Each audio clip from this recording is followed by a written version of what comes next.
কেমন আছো সবাই? প্রতিবারের মতো আজও দুটো অলৌকিক সত্যি ঘটনা নিয়ে চলে এলাম তোমাদের কাছে। আজকের প্রথম ঘটনাটি লিখেছেন শীতল আচার্য। ঘটনা শুরু করার আগে বলি, তোমরা যদি এখনও আমার এই নিশিডাক FM চ্যানেলটি সাবস্ক্রাইব করে না থাকো তাহলে অবশ্যই সাবস্ক্রাইব করো। পারলে ভিডিওটা শেয়ার করো তোমার বন্ধু পরিবারের সদস্যের সাথে। তোমাদের সাথেও যদি এরকম অলৌকিক অতিজাগতিক ঘটনা ঘটে থাকে তাহলে অবশ্যই আমাকে পাঠাতে পারো nishidak9@gmail.com এখানে মেল করে অথবা ফেসবুক পেজের ইনবক্সে, যার লিংক আমি ডেসক্রিপশানে দিয়ে দেব। চলে আসি ঘটনায়। শীতলবাবু লিখছেন, এই ঘটনাটা আমার স্বর্গীয়া দিদিমা লক্ষ্মীরানী ভট্টাচার্যের মুখে শোনা। দিদিমার শ্বশুরবাড়ি হাওড়ার ইছাপুরে।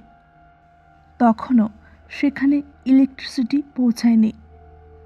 রাতে আলো বলতে হ্যারিকেন, রেড়ির তেলের প্রদীপ বা কুপেই ভরসা।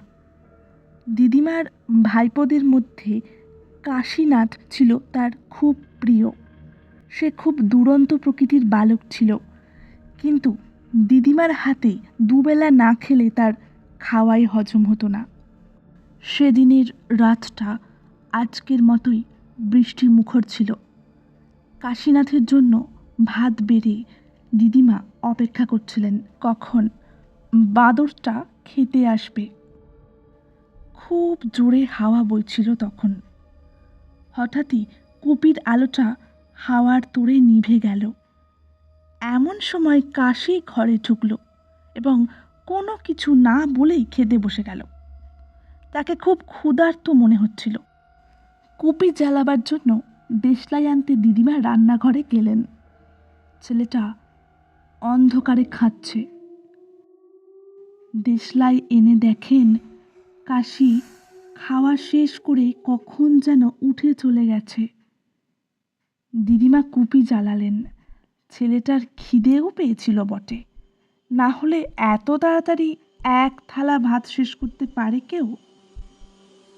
ঠিক সেই সময় আবার কাশি ঘরে ঢুকল। তার সর্বাঙ্গ বৃষ্টিতে ভিজে গেছে। ঘরে ঢুকে এসে দিদিমাকে বলল, পিসি ভাত দাও, খুব খিদে পেয়েছে। দিদিমা তো অবাক, ইয়ার কি হচ্ছে, এই মাত্র তো তুই খেয়ে গেলি। কাশি আরও বেশি অবাক, আমি এইমাত্র খেলাম? পিসি তোমার সত্যিই বয়স হয়েছে। গোয়ালপাড়া থেকে ভিজতে ভিজতে আমি এইমাত্র ঘরে ঢুকছি। দিদিমা যা বোঝার বুঝলেন এবং হঠাৎই গো গো শব্দ করে অজ্ঞান হয়ে গেলেন। তারপর থেকে কোনো দিন তিনি অন্ধকার ঘরে কাউকে খেতে দেননি বা নিজেও খাননি। বেশ অন্যরকম একটা ঘটনা। প্রথম ঘটনাটা কেমন লাগলো আজকের সেটা অবশ্যই কমেন্ট করে জানাবে। চলে আসি আমাদের পরবর্তী ঘটনায়।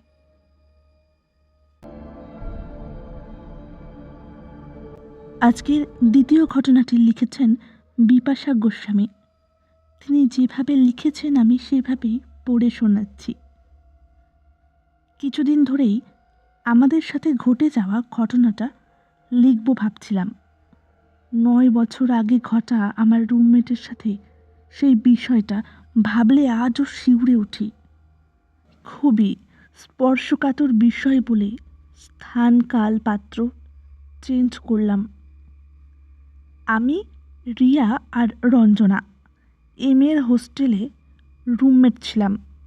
রিয়া আর আমি খুব মস্তি করলেও রঞ্জনা বরাবর সিরিয়াস টাইপ। তবে তিনজনে ভাব ছিল, এটাও ঠিক। আমাদের নিউ হোস্টেল থেকে কলেজে আমরা অটোতেই যেতাম। একটাই স্টপেজ। কলেজের পেছনে একটা খ্রিস্টানদের সেমেটারি ছিল। খুব গোছানো কবর, গোলাপ বা এটা সেটা গাছে ঢাকা, আর ঘাসটা সব কেটে বেশ পরিচ্ছন্ন। মনেই হতো না যে ওটা কবরস্থান।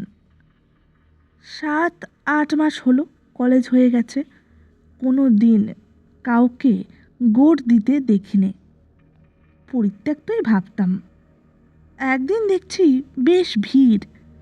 রিয়াই বলল, কবরের দরজার বাইরে লুকিয়ে পড়। কাউকে গোর দিতে দেখিনি কোনোদিন, আজ দেখব। খুব একটা সাহস আমার কোনোদিনই ছিল না। ওকে বললাম, রিয়া, ওইটা কিন্তু দেখার জিনিস নয়, এখান থেকে চল, তাছাড়া আমাদের ফিরতে হবে। ও বলল, তুই গেলে যেতে পারিস, আমি যাব না, এখানেই থাকবো, দেখে টেকে যাব। আমি সত্যিই ডেড বডি দেখলে ছেলেবেলার থেকেই ভয় পাই। রিয়ার বড্ড সাহস, তবু কিন্তু কাউকে গোর দেয়া হচ্ছে এটা দেখা কি খুব সুস্থ মনের পরিচয়? আমি কিন্তু মুখ ঘুরিয়ে চোখ বন্ধ করে দাঁড়িয়েছিলাম। ওইদিকে একবারও তাকায়নি। কতক্ষণ ওইভাবে ছিলাম জানি না। একসময় রিয়া বলল, চল, সব হয়ে গেছে। অটো করে হোস্টেলে এসে নামলাম। ভালো করে স্নান করে ইলেকট্রিক কেটলে করে চা বানিয়ে 3 জন খাচ্ছি।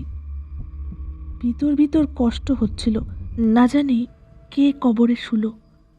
ইস, ছেলেটার বয়স মাত্র 22, প্রায় আমাদেরই বয়সী। সবাই বলাবলি করছিল জানিস। রঞ্জনা একটা কষে ধমক দিল রিয়াকে।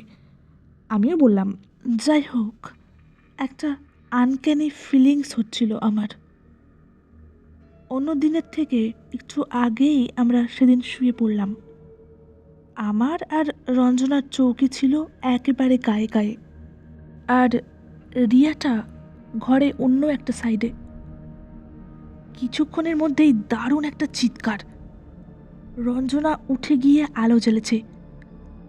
একটানা রিয়া বলে উঠছে, আমার পায়ে, আমার পায়ে। চোখে টোখে জল ছেটানো হলো। তারপর ও আবার শুয়ে পড়ে। কিছুক্ষণ পর আবার পরিত্রাহী চিৎকার। পাশের ঘর থেকে অনেকেই বেরিয়ে এসেছে।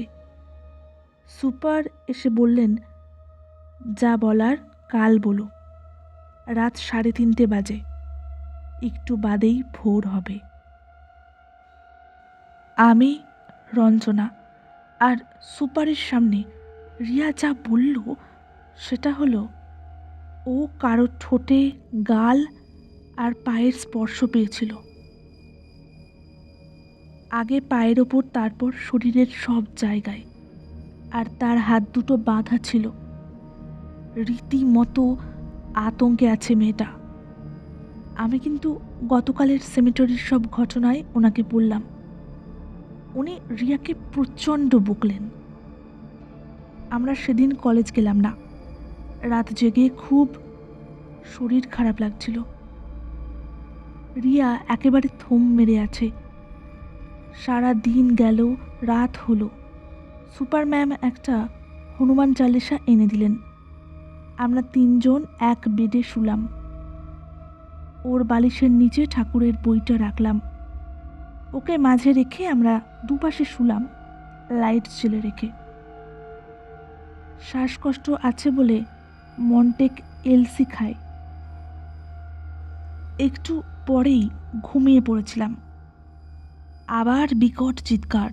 পড়ি কি মুড়ি করে উঠলাম, ওকে জল দিলাম। সেই এক ঘটনা। পরদিন ওর বাবা মাকে ফোন করা হলে ওনারা তৎকাল টিকিট কেটে চলে আসেন। এদিকে আমাদের পাগলের মতো অবস্থা। শুনে শুনে মনে ভয় এতটাই দানা বেঁধেছে, দিনের বেলায় বাথরুম যেতেও ভয় ভয় করছে। ওকে ডাক্তারের কাছে নিয়ে যেতে উনি সব শুনে টুনে কিছু ঘুমের ওষুধ দেন। ওর বাবা মা এলে ওকে নিয়ে যায়। এরপর পুজোর ছুটিতে বাড়ি আসি আমরা। দশমীর দিন রঞ্জনা ফোন করে বলে, রিয়া গলায় দড়ি দিয়ে আত্মহত্যা করেছে। 2-এর সাথে যোগসূত্র আছে কি না জানি না, তবে এরম প্রাণবন্ত মেয়েকে রাতারাতি বদলে যেতে আমরা দেখেছি। এখনও ঘুমের মধ্যে যেন ওর চিৎকার শুনতে পায়। ভয় পেয়ে ঘুম ভেঙে যায়। শুনেছি রঞ্জনারও নাকি এরম হয়। এরপর আমার বাবার সাথে হোস্টেলে গিয়ে জিনিসপত্র গুছিয়ে নিয়ে মেসে শিফট করে যায়। ঘটনাটা পড়ে খুবই খারাপ লাগছে। হয়তো রিয়ার ওই দৃশ্যটা দেখা উচিত হয়নি। আজ তার কত বড় পরিণাম চোকাতে হলো। এই নিষিদ্ধ কিছুর প্রতি কৌতূহলটা যে কত বড় বিপদের মুখে নিয়ে যায়, সেটার একটা জ্বলন্ত উদাহরণ আজকের এই ঘটনাটা। সবাই ভালো থাকবেন। দেখা হবে নতুন কোনো এপিসোডে।